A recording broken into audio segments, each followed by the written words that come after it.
Um dedo de prosa com um tanto de inteligência e um bocado de questões do momento. Sejam bem-vindos a mais um episódio do Conversas de Ateliê, podcast do Ateliê de Humanidades, que faz o nosso encontro entre os nossos apoiadores e os nossos colaboradores.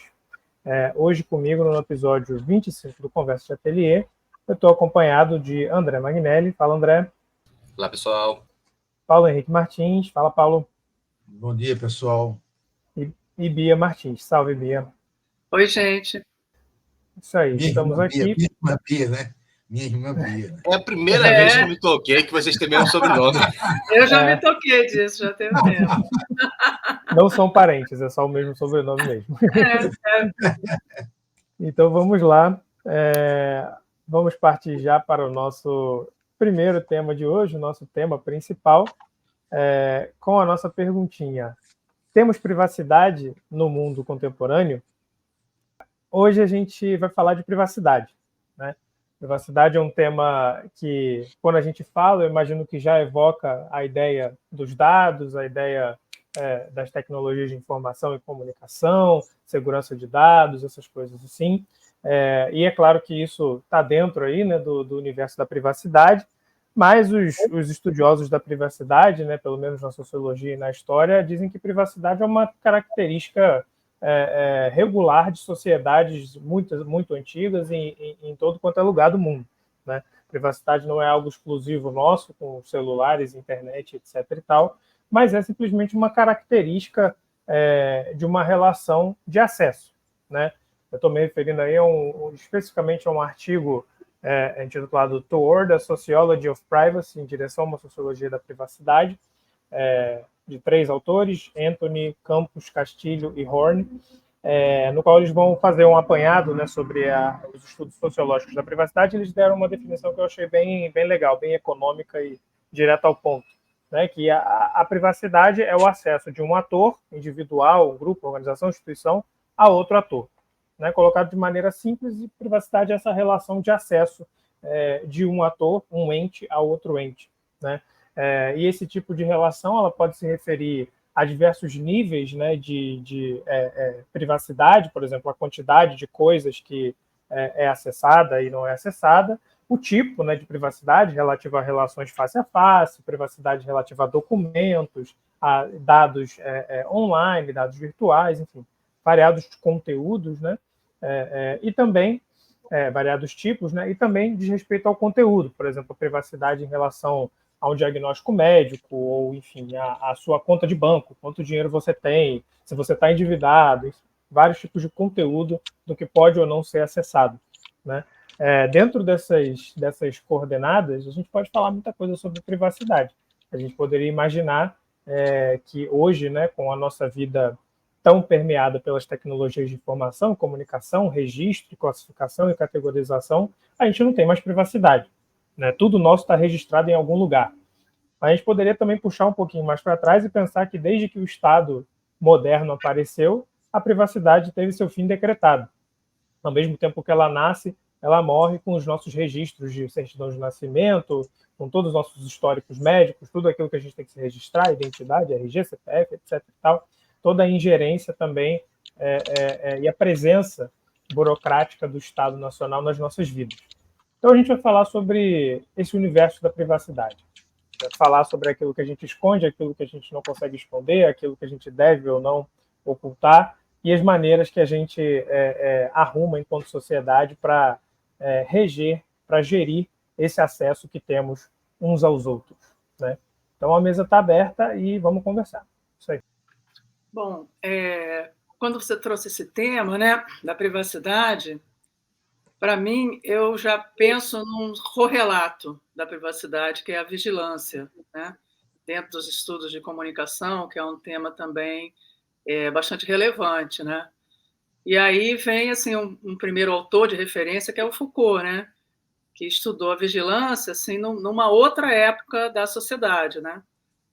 E que ele caracterizou lá como a sociedade da disciplina, mas que já havia naquele momento, né, diversos recursos e aparelhos para que essa vigilância se executasse nas próprias instituições, né, como a escola, né, a fábrica, a prisão, onde as pessoas já eram vigiadas, mas de uma forma que tinha mais a ver com um olhar, mas também tinha o registro, né, como o Lucas falou, né, os registros médicos, como é que tudo isso foi se implantando a partir de um certo momento na história, né?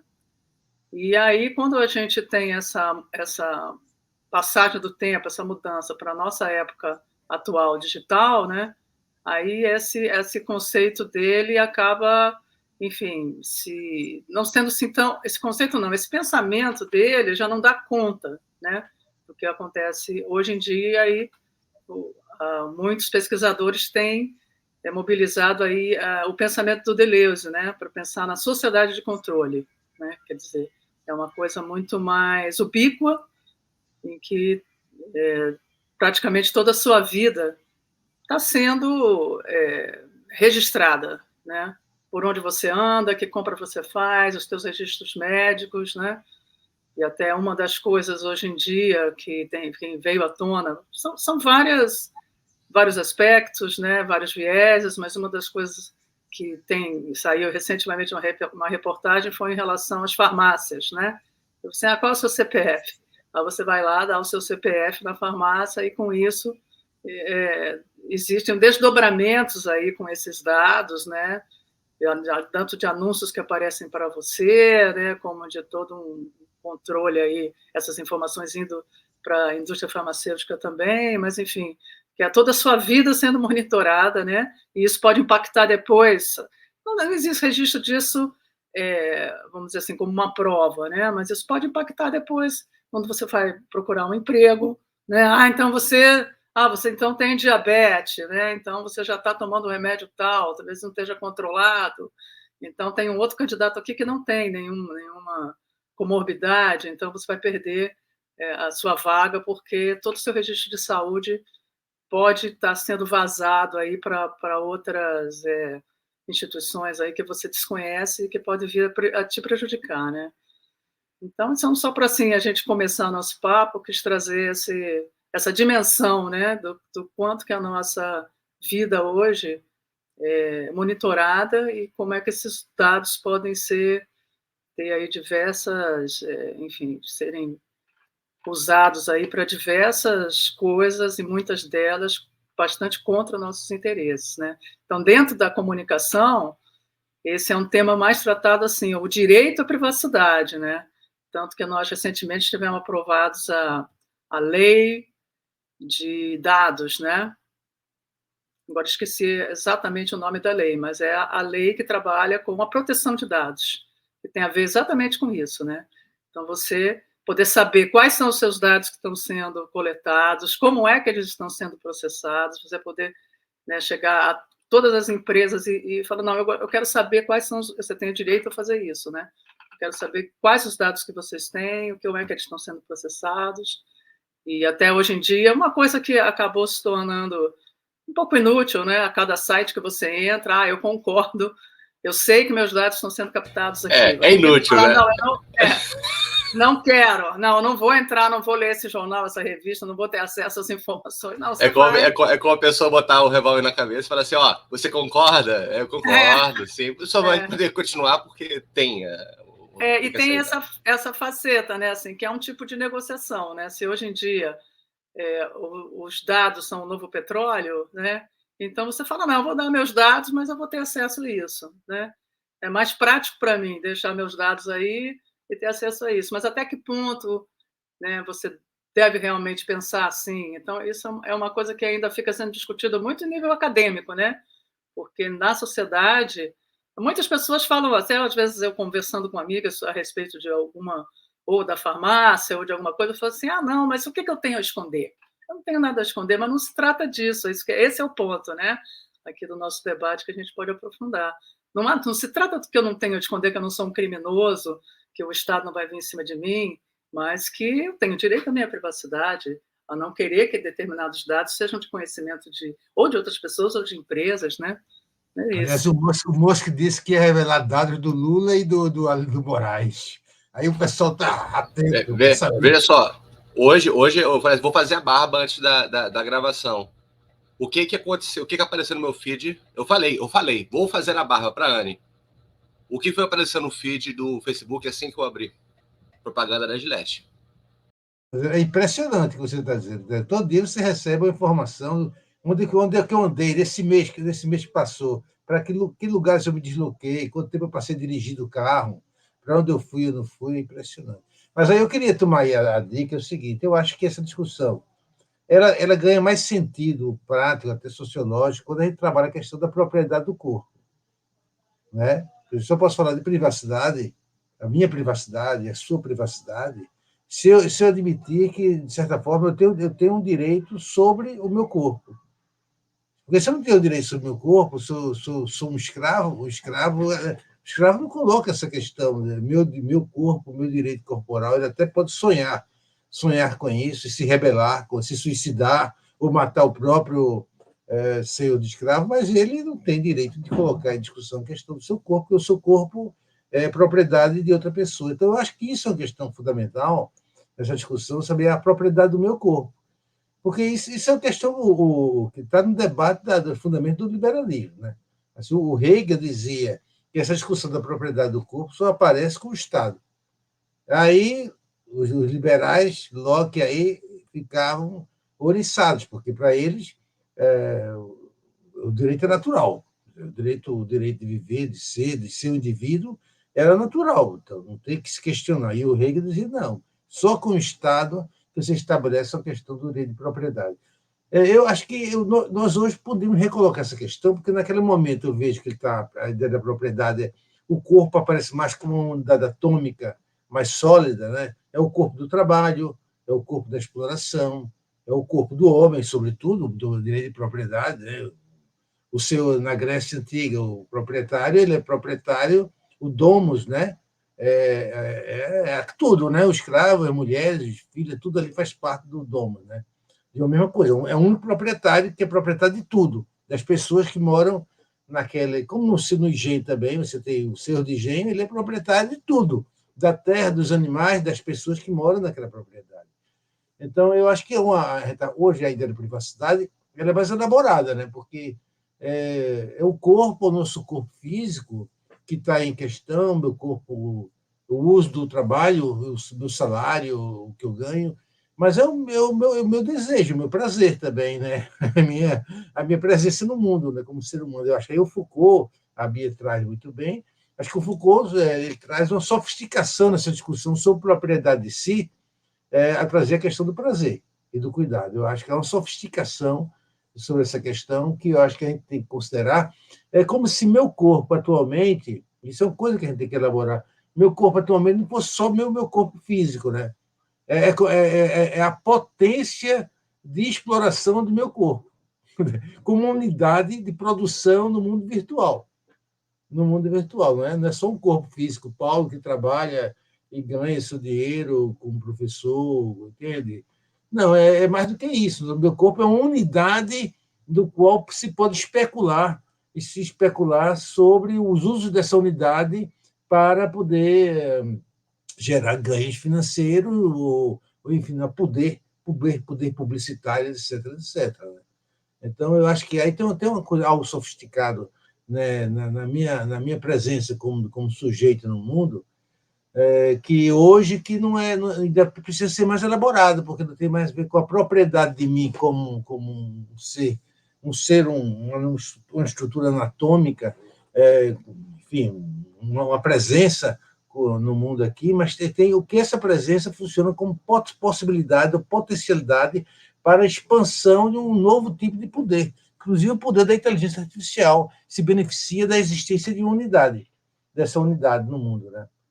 Bom, isso aí eu estou colocando para vocês de uma forma meio aleatória, mas é porque eu acho que tem a ver com o prazer, tem a ver com a dor, tem a ver com a ansiedade que a gente falava, tem a ver com o meu corpo, o dono do meu corpo. Bom, isso é questão fundamental hoje na questão de gênero, né? A luta das mulheres e a luta pelo direito de ter um corpo também, um corpo para o trabalho, um corpo para o prazer, um corpo para você ser dono de si e não ser violentado por nenhuma estrutura de poder e de dominação. Então, eu acho que tem uma coisa de libertação, de rebelião, que o feminismo traz, e também não só o LGBT, mas também traz uma discussão de rebelião sobre os usos do prazer do corpo. Mas é mais do que isso também, não é só isso também. Está em jogo uma outra coisa. É outra coisa. A minha própria potencialidade como ser humano também está sendo em jogo nesse momento presente. É isso aí, gente. Eu acho interessante, indo por esse caminho, quando foi proposto esse tema sobre a intimidade, quando teve essa proposta, eu lembrei de dois autores, assim, sociólogos que permitem pensar. Um deles é o Richard Sennett, que escreveu lá na década de 70 o livro que foi traduzido para o francês como Tirania da Intimidade, né? Que eu acho que é uma tradução que tira o título do livro original, que é Declínio do Homem Público, muda bastante, mas traz bem direto o tema que é central para o próprio Sennett. É quando a sociedade se torna uma sociedade do intimismo, em que se esfacera a diferença entre público e privado. Isso está identificando na década de 70. E quando ele fala disso, ele está falando de todos aqueles artifícios que se teve na formação do espaço público nas nossas sociedades, em que as performances públicas, que eram performáticas mesmo, protegiam o indivíduo, que era uma outra coisa de uma esfera própria dentro do privado e da intimidade. Né? E este tipo de estruturação da nossa sociedade, de público e privado, onde existia uma intimidade que não era acessível ao público e deveria ser protegida, que é a sociedade burguesa, no sentido não pejorativo do termo, no sentido essas cidades modernas, essa sociedade ela se desfez. E ela faz com que os indivíduos se tornem muito vulneráveis, porque, digamos, é a sociedade da intimização e da intimidade. De certa forma, as coisas se tornam cada vez mais, digamos, a privacidade se torna cada vez mais devassada, e, de certa forma, quando a nossa intimidade se torna mais pública, nós também somos intimidados, né? O tempo todo, postos em questão, com dificuldade de se proteger.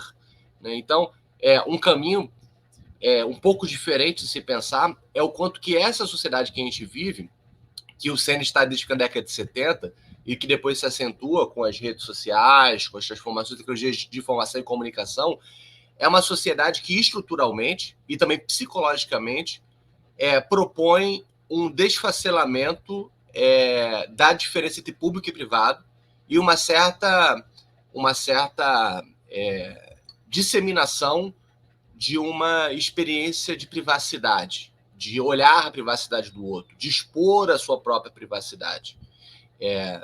Isso daí gera problemas que é no caso do que o Paulo falou, que são essas vulnerabilidades do indivíduo. Quando o Sennett fala disso, ele fala do como que os indivíduos, nessa sociedade do declínio do homem público, são indivíduos que tendem ao narcisismo. O que é o narcisista? Né? Dá para discutir muito sobre isso, é até um tema bom de se abordar. Narcisismo é aquele que tem uma dificuldade de diferenciar entre eu e não eu, entre a subjetividade e o mundo. E a sociedade que a privacidade, essa estruturação entre público e privado se desfaz, leva a esse tipo também de dificuldade de se pensar a sociedade, ou seja, o outro, o mundo objetivo, como sendo diferente do próprio eu. Acaba tendo uma continuidade entre eu e o mundo muito mais fluida. E isso gera, segundo o argumento do Sennett, né, todas aquelas características de uma experiência narcisista de mundo, em que o narcisista ele não necessariamente é aquele que se sente seguro, pelo contrário. O narcisista sofre muito, porque ele não tem exatamente essa proteção em que há uma existência fora do olhar dos outros. O narcisista está o tempo todo em questão. Né? E, de certa forma, essa sociedade em que a pergunta qual é o destino da privacidade hoje? Não sei qual é o destino do ponto de vista da tecnologia de informação e comunicação, que ainda vou falar sobre. Mas eu sei que uma sociedade que leva à desconstrução da privacidade e com ela da intimidade, ou seja, o que é intimidade? É alguma coisa reservada a poucos. Né? E transforma a intimidade em algo público, é uma sociedade que leva ao que o Sennett fala que são sofrimentos psíquicos muito grandes, e também há um declínio do público, um declínio da capacidade de pensar o público, porque o público é aquilo que está para além de todos nós. O público é aquilo em que nós deixamos de ser nós mesmos, eu, e nos transformamos em algo em comum, né? É aquilo que a Hannah Arendt chama de que é, digamos, aquilo que se reproduz como imortal por meio de nós e através de nós, e continuará existindo mesmo que nós partamos. Isso é o público, essa é a experiência do público. Uma sociedade em que você tem esse processo de intimização, é muito difícil pensar o público, atuar pelo público. São indivíduos, são eus, que pensam a partir do eu, a partir da referência de si, né? E que são interpelados o tempo todo sobre quem são. E isso gera muito sofrimento. Isso é o que Sennett estava falando.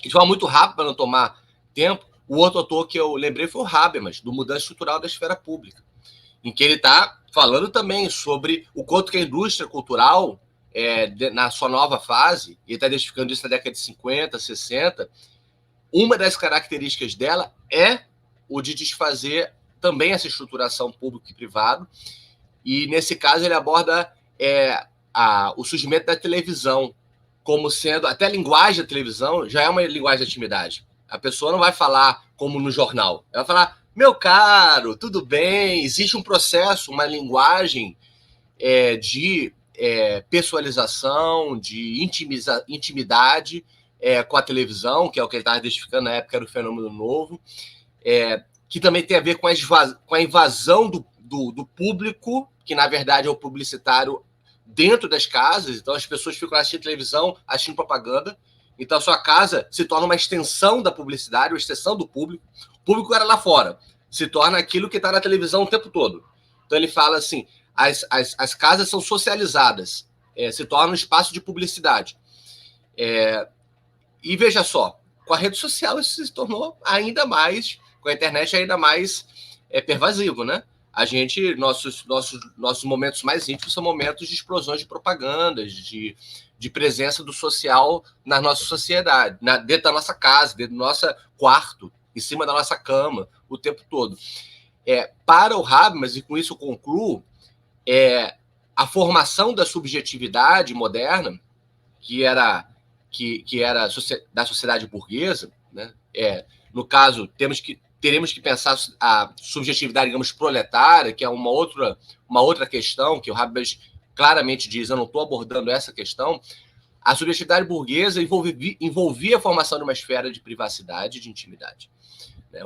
Todo o mundo do romance, todo o mundo das artes, todo o mundo do cultivo, envolve a pessoa solitária em seu lar, lendo, estudando, com tempo de lazer. Isso nasceu nessa sociedade, né?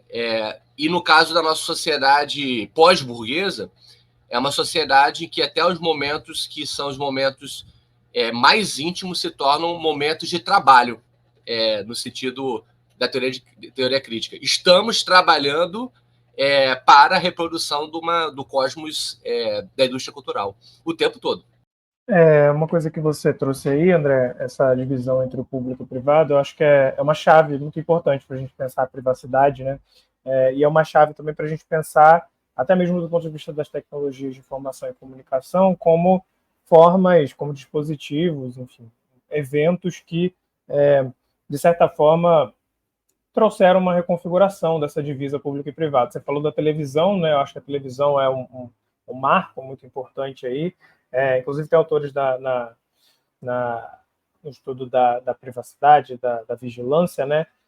Que falam da televisão como uma tecnologia. Se o Foucault, por exemplo, focou nas tecnologias panópticas, né? Que é a ideia de uma pessoa poder ver todo mundo, só que não ser vista, né? Essa é a prática, a ideia da vigilância é essa. A televisão é o contrário, ela é sinóptica. Muitas pessoas olhando para um ponto de informação, né?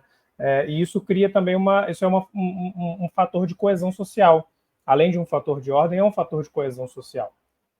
Que a privacidade está ligada à coesão. Ela está ligada à formação, por exemplo, de grupos que detêm certo tipo de informação ou certo tipo de propriedade sobre alguma coisa, Isso vai criar uma coesão interna a esse grupo, uma separação com outro grupo. Por outro lado, o outro lado da coesão, na ordem, no controle, a privacidade também, evidentemente, está ligada. A Bia trouxe a Bia e o Paulo, de certa forma, tocaram nessa passagem aí da vigilância, essa mudança nos modos de vigilância, né? Eu acho que é legal pensar nesses dois quase tipos ideais, né? A vigilância panóptica do Foucault, e a isso corresponde também essa divisa público e privado bem clássica, na verdade moderna, né? Na sociedade burguesa, e o que a gente viria como a privacidade hoje, numa sociedade de controle, onde a propriedade não é necessariamente a propriedade do corpo, a privacidade não é a privacidade do indivíduo, do sujeito, apartado da esfera pública, como algo diferente da esfera pública, mas a gente pode falar de diferentes recortes dentro de fluxos de dados, fluxos de informação, e até mesmo de desejo, de vontade, né? A gente falou sobre a privacidade como algo que você dá em troca de alguma coisa. Você vai, enfim, baixa um aplicativo, ou está num site, ou vai fazer uma compra, você dá os seus dados em troca de alguma coisa. Essa troca ela não pode ser simplesmente reduzida a uma mera dominação, alguém que está te impondo alguma coisa. Você deseja algo. E aí você dá os seus dados porque você deseja alguma coisa. De certa forma, o seu desejo também está sendo aí capturado, seccionado e categorizado dentro desses modos de vigilância. Basta ver a personalização dos anúncios, né? Como o André trouxe aqui. Ele falou que ia fazer a barba, parece o anúncio do Gillette. Você fala que quer alguma coisa, parece um anúncio daquilo. Isso brinca, né, com o seu desejo, né? Brinca com suas emoções também, de certa forma, né? Está ligado aí a uma economia de afetos. E esses mesmo também que, se outrora estavam muito mais ligados à esfera do privado e do íntimo, do não público, né? Dentro de redes sociais, a gente pensa em uma outra economia de afetos, uma outra forma de vivenciar não só as nossas emoções, mas de consumir as emoções dos outros também. É muito interessante que você falou das redes sociais.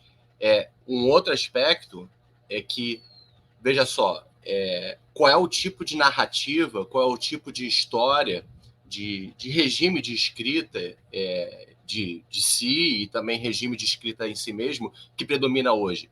É o testemunho, é a biografia. Rede social é quase que o espaço em que você fala o tempo todo de si mesmo, né? Existe esse tipo de... E na própria literatura caiu um pouco para esse caminho, né? A literatura hoje em dia.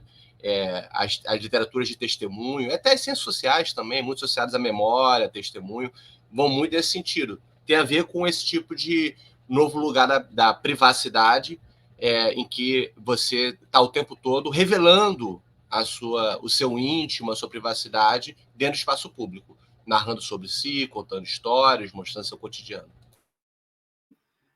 Não, eu estava pensando na mesma direção aí do André, né?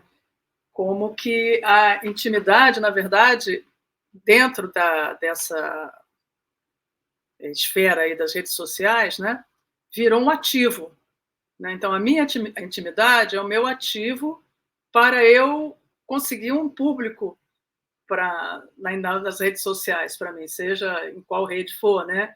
Então, na medida em que eu revelo minha intimidade, isso a gente vê aos montes, né? Eu vou ter mais audiência. Quanto mais detalhes eu revelar e quanto mais, enfim, escandalosa for a minha intimidade, né? Mais público eu vou ter. E assim, estava até dando uma checada aqui que vamos dizer, isso também não é uma coisa que você possa dizer que não, isso está vendo, as redes sociais fizeram isso. Claro que a gente sabe que isso é um fenômeno social que as redes sociais estão elevando aí hoje em dia a esse grau que a gente pode considerar aí o grau máximo, né? Até eu já trouxe aqui em outra oportunidade o pensamento da Paula Sibila, né? Sobre o show do eu, né? De como hoje em dia, segundo ela, né? A subjetividade se constrói aí no olhar do outro. Então, quanto mais você se expõe, você tem o olhar do outro para você, enfim, construir a sua própria subjetividade. E não, o que eu ia dizer era sobre o Big Brother Brasil, né? Que aqui no Brasil é o único país no mundo que ele chegou à 24ª edição. Então, como aqui também a gente já está assim tão... Talvez aqui seja um país que a gente poderia tratar ou estudar, né, como um caso assim de uma onde essa exploração da intimidade do outro, né, você olhar a intimidade do outro, é tão bem recebida, né? E um outro comentário que eu queria fazer também, que você falou, né, André, a respeito do como é que o Habermas estudou a televisão como um meio que trazia uma intimidade entre aquele que está falando. Agora, eu sempre soube que o rádio, né, até eu acho que isso é a visão do McLuhan, né, que traz o rádio como um veículo quente, porque o rádio tem muito essa intimidade. Parece que é só você com aquele locutor, né? Ah, como está seu dia? Olá, bom dia, e hoje vamos ver isso, fazer isso. Que ele é seu amigo. Ele é um amigo que está ali com você enquanto você está fazendo as suas tarefas diárias, domésticas ou não, né? Então, esse também é um outro aspecto. É uma coisa que vem num crescente, né? Vem num crescente que com as redes sociais chega aí nessa dimensão aí que o André também abordou. Eu queria abordar um tema que eu acho que a gente não poderia deixar de colocar aqui, que tem a ver com o que vocês estão colocando, é onde fica a ideia de emancipação, depois de tudo isso. A ideia de emancipação é a grande questão, porque que tem a ver com nossas práticas, né? Nós estamos fazendo aqui, tudo tem a ver com a ideia de emancipação. Então, e aí a ideia de emancipação do sujeito, eu digo a ideia do sujeito no inglês, do subject, no sentido que não tem... antes da questão de gênero, da questão qualquer uma questão, subject não é masculino e feminino, é subject. Quer dizer, a ideia de uma potência de ação, ou até com o Agamben usa uma expressão, ele faz a crítica de uma teoria da ação, ele vai fazer a questão da uma operação. Então, um sujeito de operação, na verdade, ele não está necessariamente agindo, ele está se operando com uma dinâmica, uma potência, né? Eu acho essa uma possibilidade muito rica que ele traz com essa ideia do sujeito da operação, não só da ação, da operação. Nós estamos operando dentro da gente, dentro dos processos de intersubjetividade, e aí tem uma questão que se coloca, porque você tem essas subjetividades operantes, ou essa intersubjetividades operantes e reflexivas, ela só dá... o Michel Sanders chama atenção sobre... o Walzer chama atenção sobre a questão de direitos reflexivos, ou seja, uma sociedade que tem um sistema de proteção jurídica que seja reflexivo, que permite a eu me operar com minha sensibilidade, com meu sentimento, com minhas ideias, com minha criatividade, e um mundo que permite que eu faça, digamos assim. A situação das mulheres no mundo islâmico, que elas não podem operar como sujeito desejante, simplesmente receptivo, no mundo, o seu sistema jurídico, político, não permite a certos indivíduos essa capacidade de emancipação, de autoemancipação. Então, a emancipação não é só uma dinâmica subjetiva, existencial, mas é uma sociedade que se permite um sistema jurídico e político complexo que abre essa instância de liberdade, de existir, de se emancipar. Agora, com a inteligência artificial nesse momento presente, ela interferindo aqui em todos os planos da construção da minha subjetividade, dos meus sonhos, do meu desejo, e isso fica também questionado, né? Quer dizer, daí vem essa questão importante da regulamentação da rede da mídia, da regra da mídia, como você vai regulamentar tudo isso para assegurar transparência, assegurar a responsabilidade dos atores envolvidos nesse processo, sob pena de nós que estamos aqui trabalhando a utopia da emancipação, ficarmos também comprometidos, porque é um novo tipo de direito subjetivado ou manipulado comercialmente, que ele interfere na ideia de um sistema jurídico legal que seja reflexivo, seja ele permite esse espelhamento a cada um de nós de exercitar a liberdade de pensar, de agir, de desejar e de ser no mundo. Digamos, se isso não se constrói, se protege esse direito a uma reflexividade institucional e existencial, nós não temos saída. A inteligência artificial vai invadir a nossa privacidade e vai destruir a nossa capacidade de pensar e ser. Por isso que eu estou vendo que é tão preocupante o que está acontecendo nesse momento, essa discussão do Musk com o Alexandre de Moraes, porque tem a ver com essa questão de ainda vão ter espaço para a emancipação ou não. A gente vai partir para o Musk agora, não é? Podemos aproveitar o gancho, então, e partir para o nosso tema emergente, já introduzido pelo Paulo, com a notícia do embate entre Elon Musk e Alexandre de Moraes. Eu estou usando a notícia, então, da CNN Brasil como base para falar dessa situação. O que aconteceu é que o Elon Musk, nos últimos dias, tem feito uma série de postagens se referindo ao ministro Alexandre de Moraes, do Supremo Tribunal Federal, criticando basicamente as medidas de bloqueio de contas e suspensão de contas que o Moraes tem feito nos últimos tempos, especialmente de contas de bolsonaristas ou pessoas ligadas à extrema-direita. E aí o Musk criticou essas iniciativas, falou que isso ia contra não só as diretrizes do próprio Twitter, mas contra a Constituição brasileira, e que se isso continuasse, ele poderia entrar com medidas judiciais ou até mesmo fechar o escritório do Twitter no Brasil. E aí criou-se essa controvérsia aí entre o Musk e o Alexandre de Moraes, e o Musk disse que ia liberar as contas na rede que foram bloqueadas por decisão judicial. Ele mesmo iria liberar as contas, né? E agora, enfim, o circo está armado. Isso com certeza tem muito a ver com a nossa discussão aqui sobre privacidade e toca aí num ponto que a gente não necessariamente tocou, mas nessa assemblagem de mecanismos estatais e corporativos de regulação e normatização de privacidade, que é uma coisa bem típica, eu diria, do século XXI. Essas difíceis configurações entre como corporações, com as suas leis e normas, e estados, com as suas leis e normas, se embatem, convergem ou divergem acerca da regulação do acesso a informações e a propriedade, enfim, uma série de coisas. Eu queria só começar dizendo o seguinte, que a própria ideia de cidadania está ameaçada. O que a gente conhece, como que a gente, no fundo, está falando da ideia da cidadania, uma condição de existir juridicamente, politicamente, economicamente. A própria isso está ameaçada com essa invasão dos bancos de dados, com essa manipulação das informações e essa extinção do sistema jurídico. Quando o cara bate no Supremo Tribunal Federal, ou seja, na corte máxima de um Estado, ele está batendo em toda a estrutura jurídica que dá uma sustentação à nossa liberdade de existir como cidadão.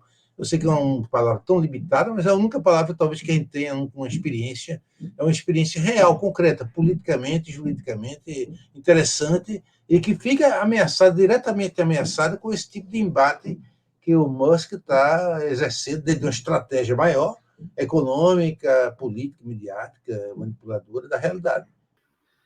Isso aí que eu estava pensando aqui, né? Acho que tem diversas coisas que a gente pode falar sobre esse caso, né? Primeiro que, assim, o Musk, ele é um hipócrita, né? Eu fiquei acompanhando as notícias nos últimos dias, né? E até aquele Guga Chakra que trouxe esse tema, que ele está lá na China ele não fala nada em questão de censura, está lá na Arábia Saudita, ele não fala nada em questão de censura. E aí ele vem, ataca o Brasil, e vamos dizer assim, o caminho para esse ataque, na verdade, seria um recurso, né? Não, vão entrar, então, com recurso no Supremo Tribunal Federal, com esse, né, argumentando que a Constituição brasileira também... Né? Não, ele vai para um ataque frontal que, na verdade, interessa a quem, né? Interessa a extrema-direita, porque é um debate que alimenta muito, né, a extrema-direita, porque é isso que eles vivem falando, liberdade de expressão, que a liberdade de expressão ela tem limite, né? Tudo tem limite. Você não pode usar a sua liberdade de expressão para você falar mentiras que possam vir a atacar o Estado Democrático de Direito ou que possam impactar na saúde pública, etc, etc. Né? Então, se você reincide nisso, você tem que ser calado. Né? Eu acho que, nesse ponto, está certo. Agora, ao mesmo tempo, vamos dizer assim, um outro ponto da discussão, só para não deixar de falar nisso, é a própria questão do STF, né? Assim, essas decisões que vêm sempre do Alexandre de Moraes. O STF tem 11 membros, 11 ministros, né? Mas fica muito num protagonismo excessivo do Alexandre de Moraes. Esse processo a respeito das mídias digitais já é um processo que é questionável aí pelo pessoal de direito, né? Porque foi criado pelo próprio STF, teria ter vindo do Ministério Público, né? Então, tem uma série também de problemas ali que não estão sendo que a questão não está sendo muito encaminhada assim, né, de acordo com como deveria ser o processo dentro da linha do direito mesmo, que aí também isso vai minando, né, a credibilidade do próprio STF, né? Então, assim, é um problema mesmo, assim, bastante complexo. Por outro lado, tudo isso vem fortalecer a urgência, né, de que o Congresso vote a regulamentação das redes sociais. Então, que era um negócio que, né, ficou para ser votado no ano passado, aí as próprias empresas entraram, fizeram uma campanha contra e conseguiram. Aí não foi a votação porque sabiam que ia perder, né, por conta dessa campanha que foi feita contra a regulamento. Tudo tem que ser regulamentado, gente, sabe? Né? A televisão é regulamentada, rádio, jornais, tudo na sociedade é regulamentado. Por que agora as redes sociais acham que eles não podem ser? É realmente assim, como também o Paulo falou, tem a questão do interesse financeiro, né? Aí diz que o Musk, o interesse dele é no lítio, né? E que agora aqui no Brasil foi descoberta uma fonte aí de lítio. Então ele também tem, na verdade, ele está jogando mais com isso do que e usando essa coisa da liberdade de expressão como um subterfúgio aí, assim, né, para conseguir o que ele quer. Então, enfim, não sei se ficou claro, mas eu acho que é tudo muito complexo ainda, mas pelo menos eu acho que vai servir para que essa discussão sobre o projeto de lei da regulamentação da internet, das redes sociais, né, isso finalmente vai adiante. Gostei muito da tua reflexão, Bia, porque você aborda a complexidade do cenário, né? Primeira coisa até essa forma como esses debates são narrados tem a ver com a questão que a gente tratou no primeiro bloco. Fica parecendo um paredão de Big Brother, né? Vote no Alexandre de Moraes, vote no Musk, apoie o seu, a claque, é aquela coisa bem, ou então um jogo de futebol, né? Tudo vira, de certa forma, isso se fulaniza. Então é muito difícil de analisar a situação como um todo sem entrar nesse embate. Quem é Musk para falar sobre o Brasil, né? E quem é Musk, que moral ele tem enquanto alguém que chegou a colocar no Twitter uma vez, quando estava tratando do golpe que teve lá na Bolívia, que nós temos o direito de fazer isso, né? Então ele mesmo devassou um pensamento íntimo que o comprometeu completamente, né? No Twitter, do qual ele se tornou dono. Então, quem é ele para falar alguma coisa? Eu acho que essa análise dos interesses que ele vem a ter sobre isso é interessante, né, entender quais são as posturas, se é uma postura mais estratégica, articulada politicamente ou não. Eu não tenho informações sobre isso. Agora, eu acho que também eu enfatizo que é importante também não heroicizar também o Alexandre de Moraes no sentido de se tornar o Moro agora da esquerda. Uau, tudo que ele faz está perfeito. Ele, obviamente, há um debate aí e que não pode ser mascarado por uma intervenção de um alienígena que está querendo ir para Marte. Não. É um problema, efetivamente. Né? Como é que as medidas que eram medidas de exceção podem se tornar medidas que extravasam as tarefas de uma Suprema Corte. O fato da Suprema Corte, do STF, ter sido importante ao bloquear as intenções de golpe de Estado por parte do último governo, não lhe dá o direito de não ser criticada. Né? Então, eu acho que não é Musk que tem que fazer isso, ele que se dane, né, e cuide dos seus negócios, mas é a gente poder também debater esse tipo de coisa e não ficar em claque apoiando Alexandre de Moraes em tudo que ele faz. E, de fato, a Bia tocou num ponto importante.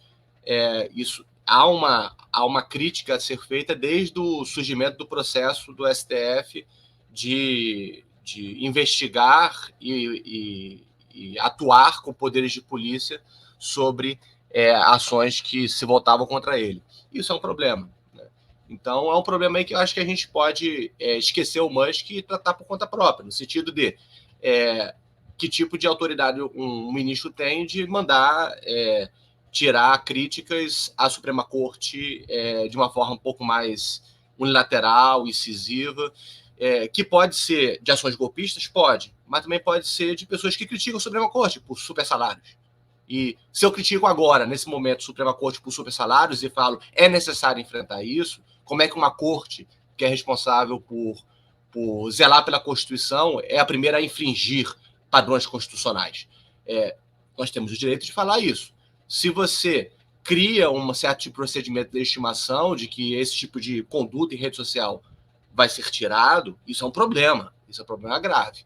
Isso não tem nada a ver com golpismo, tem a ver com o direito à liberdade de discurso no espaço público, né? Então, essas coisas têm que ser debatidas, sim. Mas, mais uma vez, isso tem nada a ver com o Musk, tem nada a ver com a hipocrisia dele, que, no final das contas, a gente sabe que ele está nem aí para o Brasil. Ele está querendo tratar o Brasil como mais um local de exploração dos seus interesses, que são muitos, não só o Twitter, que é meio que um articulador das coisas dele, mas, sobretudo, interesses extrativistas, né? De capital extrativista. Então, pouco importa o que ele está falando, mas não esqueçamos que o fato de uma palavra vir de alguém que não tem valor ou moral, digamos, saindo de boca podre, não quer dizer que ela não tenha, a questão que está por trás dela não tenha legitimidade. Tem legitimidade, tem que se debater isso. É curioso que aí do outro lado tem o Elon Musk agindo com um poder muito semelhante do ponto de vista da maneira que ele funciona, que é uma coisa totalmente ad hoc também. Ele vai postar no Twitter a opinião dele, usando dessa imagem dele como CEO da empresa, do poder que ele tem, para criar uma pressão na esfera pública, né? E aí a gente cria uma funcionalidade acidental entre atores bem heterogêneos, né? O CEO de uma multinacional de uma empresa de comunicação e tecnologia e os bolsonaristas aqui no Brasil, né? Eles casam nas suas pautas. E absolutamente não há nenhuma concordância aí em termos de visão de mundo, do que eles querem e tudo mais. É uma convergência acidental, mas com efeitos possivelmente nocivos, né? Não deixam de ter efeitos reais. Não, eu só queria dizer, em cima do que o Lucas falou, que eu não sei se é uma coincidência acidental, né? Que eu tenho acompanhado essa discussão. Então, assim, ele comprou o Twitter numa operação de prejuízo financeiro. Então, o Twitter, há análises, né, que concluem que ele comprou exatamente para ele poder ter voz e poder dar voz à extrema-direita, que ele também teria, vamos dizer assim, um posicionamento político nessa direção, além de seus próprios interesses financeiros, né? Até porque, assim, nessa perspectiva da extrema-direita, ele teria, assim, também mais... Você vê que ele estava aqui com o Bolsonaro, né? Ele esteve aqui, instalou a empresa dele, Starlink, eles trocaram elogios um com o outro, quer dizer, com a extrema-direita, acho que ele tem também um terreno mais livre para ele fazer o que quiser com os seus empreendimentos, mas parece que ele também essa coisa dele, ele defende a liberdade de expressão total, entre aspas, né? Porque diz que ele mesmo, no Twitter, com os funcionários que não concordam com ele, são, enfim, penalizados ou mandados embora, né? Ele mesmo censura várias coisas, mas ele tem, enfim, como a própria extrema-direita também, né? Eles defendem a liberdade de expressão total, mas que não seja contra eles, né? Que aí a coisa muda de figura. Então, só queria assim, colocar isso, que acho que também há interesses políticos dele no sentido de apoiar essa extrema-direita mundial, e por isso que ele é um cara bastante perigoso. Eu queria voltar, eu falei inicialmente do Hegel, e eu queria terminar aqui minha fala com o Hegel, no sentido da questão da defesa de um Estado de Direito, que assegure a ideia da propriedade do corpo, da propriedade de si, que assegure a ideia de uma cidadania como experiência regulamentada, mas que abre o espaço de uma emancipação reflexiva, crítica, de uma sensibilidade política mais rebelde dentro da construção da vida social. E eu acho que isso tem que, independente do Alexandre de Moraes, esse sistema tem que funcionar, um sistema de proteção jurídica, legal e política de cada indivíduo que vive num território de uma sociedade nacional ou transnacional. Eu acho que aí sai do Big Brother e, de fato, voltar para uma certa exigência normativa da sociedade com relação ao seu próprio destino e à sua própria realidade. Eu queria acrescentar isso. Eu só complementaria que eu acho que toda a discussão sobre regulamentação e também da privacidade, a privacidade foca muito nos direitos de proteção dos direitos dos indivíduos. E essa questão aí que a gente está colocando agora, ela é pouco mais delicada porque tem uma espécie de contradição, de tensão entre a proteção dos direitos individuais e a proteção do espaço público e das instituições. Então, e nisso daí tem uma tensão muito forte, que é uma tensão que não é resolvível facilmente, tem antinomias e não vão ser harmonizadas. Não vão ser harmonizadas. Não vai ter uma equação perfeita nisso, porque quanto mais você falar de vamos defender as instituições, mais você também está diminuindo a capacidade de crítica que as pessoas têm de liberdade discursiva, de afrontá-las, e afrontá-las até incisivamente. Isso é um direito democrático, né, de se rebelar contra elas. Por outro lado, você precisa evitar que essas ferramentas sejam ferramentas que são utilizadas para manipuladas por poderes golpistas. E aí, nesse caso, você tem uma restrição necessária da liberdade de postar e de exprimir de qualquer forma, porque, no final das contas, não é só o direito individual. Existem também estratégias, existem manipulações, existem intervenções estrangeiras sobre o país, não é só lobbies internos ao país, né? Não é fácil fazer uma regulamentação adequada disso. E, sobretudo, quando você entende que o problema sobre o que é verdade, o que é mentira, o que é falsidade, é um problema extremamente difícil, né? Não se define previamente o que é verdade ou é legítimo.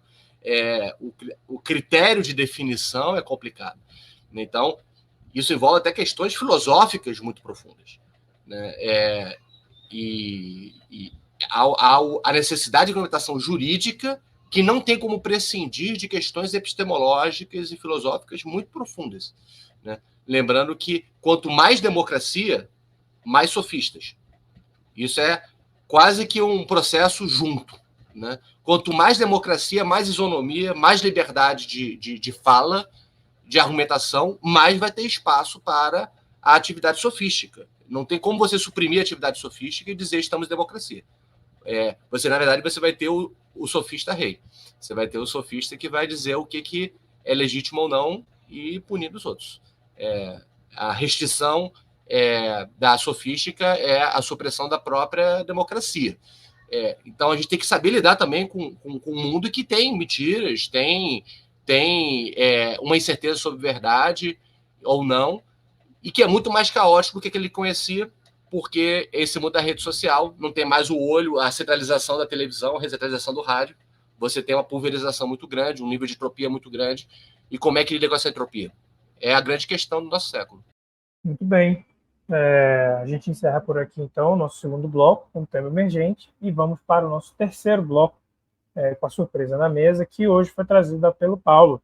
E Paulo nos indicou aqui um vídeo curto no Instagram, no Instagram, canal Curta, em que o Silvio Meira, cientista de computação, fala um pouco sobre a questão da memória e dos arquivos digitais. Nesse vídeo ele trata, a gente vai botar o link na descrição do episódio, mas nesse vídeo ele basicamente fala sobre como é que a gente, por exemplo, se colocando no futuro, olhando para trás, como é que a gente faria uma historiografia do nosso tempo de hoje, usando, por exemplo, trocas e correspondências entre pessoas, se as nossas correspondências hoje são por e-mail, tratando-se aí de um sistema fechado, protegido por senha, e, enfim, um tipo de registro que é mais, talvez, difícil de recuperar, ou que não tem a mesma materialidade, a mesma concretude do, por exemplo, as cartas e correspondências de outrora, né? Isso é uma coisa que me fez lembrar a minha dissertação de mestrado, em que eu estudei a correspondência entre Mário de Andrade e Alceu Amoroso Lima. E é uma correspondência muito rica, e Mário de Andrade, em particular, ele escrevia cartas para serem lidas em público, no sentido de para grupos mais amplos, e cartas que eram escritas quase como realmente documentos, né? Tinha-se muito essa ideia ali do intelectual e escrevendo para a posteridade, e uma missão modernista, uma vocação e tal. Então, as cartas eram escritas com essa intenção. Então, tem muitas teses, ideias do Mário de Andrade que aparecem, eu diria, com muita clareza e riqueza de detalhes em cartas que não necessariamente você vai encontrar em livros. Se você vai pensar na quantidade de livros mesmo do Mário de Andrade, não são muitos. Ele tem os livros de poesia e os ensaios sobre a música brasileira, e tem os romances, né? Mas colocando tudo isso junto, você não tem, enfim, 50 livros. Mas você tem uma riqueza de correspondência, assim, um arquivo enorme.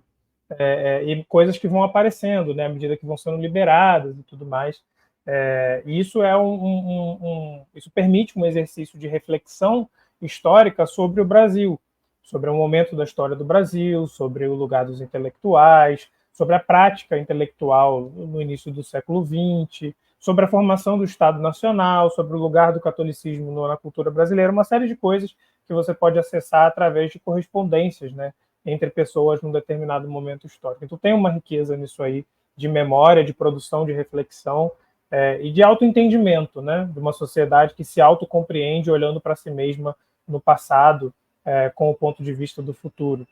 E isso enfim, de certa forma, algo que a gente tem que questionar, a gente tem que pensar hoje com os nossos arquivos digitais. Diga.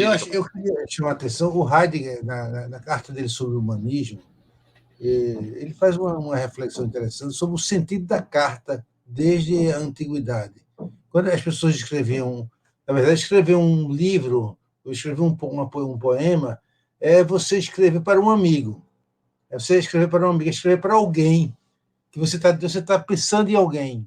Então, você escreve, se motiva a escrever um livro para alguém, que talvez não vai ler hoje, vai ler daqui a um século, daqui a algum tempo. Então, você escreve para um amigo. Essa ideia de escrever para alguém que vai compreender você. Eu não posso escrever para o meu inimigo. Ele não vai me entender. E voltamos à intimidade, né? Voltamos aí à intimidade. Na privacidade, você tem intimidade com o amigo, ainda que você queira, às vezes, publicizá-la, né? Mas é uma relação de intimidade que faz com que a carta surja. Nessa operação, tem algo do sair de si e de se comunicar com o mundo, não é? Seja agora, seja amanhã, depois da manhã. Eu acho que o Silvio traz uma coisa a partir disso, a questão do e-mail, e o e-mail, cara, tem uma correspondência no e-mail, se você morreu, aquele sistema fecha e acabou, desapareceu, sua carta não existe mais. Você deixa de ter sua carta, ou seja, sua potência, sua possibilidade, sua esfera de construção desses amigos, do amigo que vai lhe entender, ele deixa de existir com o seu desaparecimento, o seu apagamento, né? A pessoa basta tirar você do ar, que cortou sua conta, e você deixa de existir. Então, é uma vulnerabilidade muito grande que se estabelece a partir da inteligência, da internet, da inteligência artificial.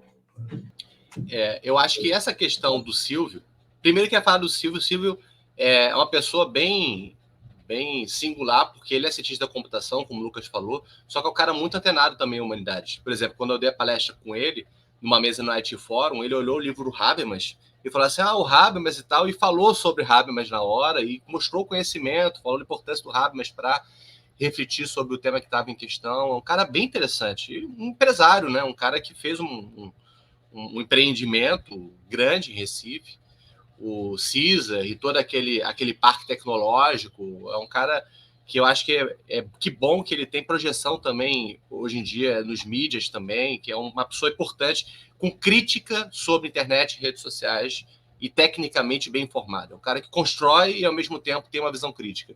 Então, tem que ser valorizado.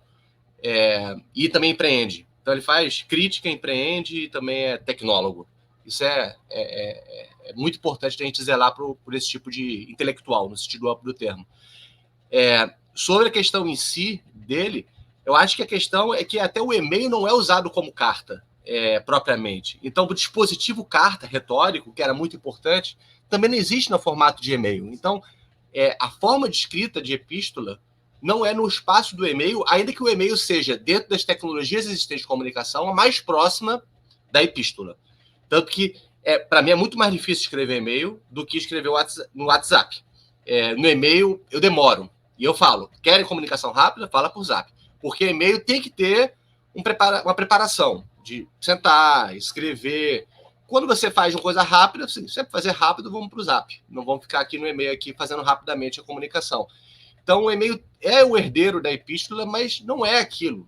Epístola era um outro regime de tempo, era uma outra forma de se preparar, burilar a palavra, para botar no correio, fechada, para mandar, esperar responder. E-mail não é isso. Sobre a questão que ele falou, sobre a questão propriamente da biografia, eu acho que vão surgir meios de lidar com isso. Seja as pessoas públicas deixarem e-mails e senhas para seus familiares, como uma espécie de legado, né? Então, se eu falecer, tem aqui coisas boas, seja até mesmo abrir judicialmente esse tipo de contas. Agora também tem que se abrir logo, né? Não pode deixar para o biógrafo 10, 20 anos depois querer abrir essa conta. Tem que se abrir logo esse tipo de coisa para utilizar. Nesse caso, mas aí o acesso que você tem são a rastros da pessoa. Não é a epístolas. A epístola é um artefato retórico em si mesmo, no sentido, inclusive, no mundo medieval, se desenvolveu muito a retórica na experiência das epístolas. Existe uma experiência própria de escrita, uma arte própria de escrita de epístolas, que se perpetuava ao longo do tempo. O e-mail e o WhatsApp, esses instrumentos, são muito mais fragmentados. Tem alguma peça retórica ali ou aqui, mas não resta comunicações, coisas inúteis. Então, o biógrafo ou a biógrafa vão ter também um outro trabalho para recompor isso, fazer separação de joio do trigo, que na documentação clássica, que era um grande intelectual, uma grande intelectual, tem lá os arquivos dela, tem as cartas, tem as anotações e tal, você pegava tudo isso e falava, isso aqui é o espólio da pessoa. Hoje em dia, você vai falar, isso aqui é o espólio. Aí você vai ver um monte de lixo. Um monte de lixo que não serve para nada. Mas é o que a gente tem hoje. E realmente vai ser muito difícil de você criar mecanismos de duração disso ao longo do tempo. Mas eu acho que vai se criar. O que eu queria ressaltar no vídeo, que também é interessante, foi o tema que a gente abordou no primeiro semestre de 2023, lá no Ciclo de Humanidades, que foi sobre Memórias para o Futuro. O primeiro foi exatamente isso que ele colocou, o Silvio, no vídeo, na verdade, curta, né?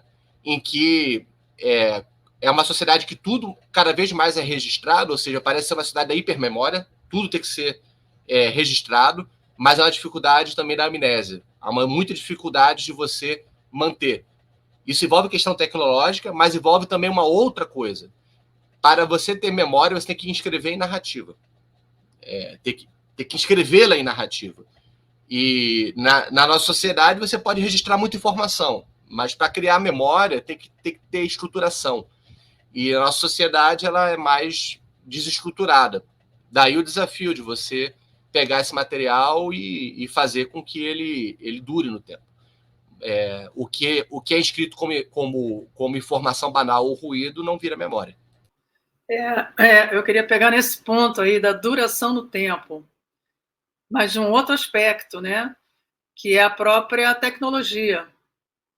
Porque a gente tem visto já, né, de um tempinho para cá, que existe a tecnologia digital, que algumas coisas foram ficando obsoletas, né, que eles não têm mais como você acessar. Você se lembra do disquete? Disquete já não tem, né? E ainda existia aquele disquete grandão, assim. Então, talvez exista em alguns lugares, você vai lá Lucas não tinha nascido ainda. Mas a gente pegou isso. Então, assim, eu tive uma época, né, do meu doutorado, fiz um estágio de doutorado lá no Porto, em Portugal, e o professor que me supervisionou, ele trabalhava com a parte de artes digitais, né, e aí havia já esse problema, porque tinham obras que haviam sido criadas com determinada tecnologia e que isso se perdia, porque aquela tecnologia já não existia mais, aquele tipo de gravação já não existia mais, né? Então, ele trabalhava com como você fazer um registro que simulasse aquela tecnologia que já estava em desuso, que você já não encontrava mais como ter acesso. Então, você, pensando nisso, pensa assim, daqui a 10 anos ainda vai existir a internet como a gente vê agora, né? Se os computadores vão ser assim, se o Gmail, que tem e-mail que é um dos mais usados aí, né? talvez o maior, pelo menos aqui no Ocidente, como é que você vai... Se ele vai existir ainda? E se ele... Também a gente, naqueles termos de uso deles, né, está escrito lá, meu filho, se apagar tudo aquilo, eles não têm responsabilidade, entendeu? Claro que eles têm uma empresa, então eles têm interesse, né, uma grande empresa, uma grande corporação, tem interesse em manter aquilo com credibilidade para que todo mundo possa acessar, mas no termos de uso está lá, se você for procurar, olha, se isso aqui se der pau, você perdeu tudo, não tem nenhuma garantia ali que você depois possa falar, não, mas eu tinha ali registro, eu quero recuperar, isso não existe, né? E outra coisa que me veio à mente aqui nessa nossa conversa foi isso, né, também quando a pessoa morre, né? Então, né, tanto no Gmail como em todas essas outras redes sociais e tal, pelo menos não conhecido assim, de todo mundo. O que se faz com isso? Eu sei que eu tenho no Facebook amigos que já morreram, é tão estranho, né? Aniversário do fulano de tal. Então, eu não sei como é que a família pode ter acesso àquela conta, com que documentação você tem que entrar. Essas redes são tem uma quantidade enorme de pessoas que já morreram que continuam lá se bobear para sempre na rede, né? Então é uma coisa estranha, e aquilo também faz parte da pessoa completamente diferente como antes, né? Que você tinha as fotografias daquela pessoa, as anotações, as cartas, né? E você podia, com aquilo, fazer uma memória daquela pessoa para a família, ou sei lá o quê, né? Então, hoje em dia, está tudo isso disperso, e o aspecto que o André levantou. É tanta coisa que existe ali, seja no seu álbum digital de fotografia, seja na correspondência no Gmail, que para você catar ali, depois, se a pessoa morreu, vamos dizer que consiga ter acesso, catar ali o que é significativo, é um trabalhão, né? É tanta coisa, tanta informação, que para você chegar a uma seleção daquilo que realmente importa, né, hoje em dia ficou muito mais difícil. Mas eu achei excelente esse videozinho, acho que ele abre aí para muitas questões. Eu ainda acho, só para concluir de forma rápida, puxando também a sardinha para o lado da edição de livros, um dispositivo mais seguro ainda é o papel e os livros. Os livros ou os encadernados, porque é isso que foi o dispositivo que a humanidade criou por milhares de anos, variando a tecnologia, né? Antes os papiros, o papel, de você inscrever uma coisa que dure por séculos. É o dispositivo que você fecha aquilo e diz, aqui está alguma coisa, e esta coisa ela continua no tempo e pode ser reimpressa materialmente. É o dispositivo mais seguro do que você deixar tudo na nuvem. É isso. Muito bem. Então, a gente vai encerrando por aqui o nosso episódio. Queria agradecer a vocês pela presença, pelo tempo, e indicar quem quiser conhecer um pouco mais do Conversa de Ateliê e do República de Ideias, basta conferir o canal do YouTube do Ateliê de Humanidades ou procurar em qualquer aplicativo de podcast de República de Ideias e você vai encontrar lá os nossos episódios. André, diga aí como o pessoal pode apoiar o Ateliê pelo Ateliê Clube. Então, é só acessar nosso perfil lá na Catarse. No próprio site você também vai encontrar um caminho para nos apoiar. Tem vários regimes de apoio, padrão, prêmio e sócio-leitor. Você escolhe o seu e com isso você vai ter benefícios por ser apoiador, mas também se você não quer os benefícios, apoie apenas pela causa, né? Então, digamos que o Ateliê Clube, ele tanto é uma forma de pertencer ao nosso clube e participar da nossa rede, colaborando, acessando os conteúdos que realizamos, quanto também é uma forma de apoiar o crescimento e a prosperidade da instituição de livre pesquisa e formação, que é também vocacionada à conexão entre indivíduos, atores e instituições. Cumprindo uma missão que é importante hoje, precisamos do seu apoio para continuar. Tá aí, muito obrigado, André. E a gente vai encerrando mais um episódio do Conversa de Ateliê por aqui e nos vemos de novo daqui a 2 semanas. Tchau, tchau.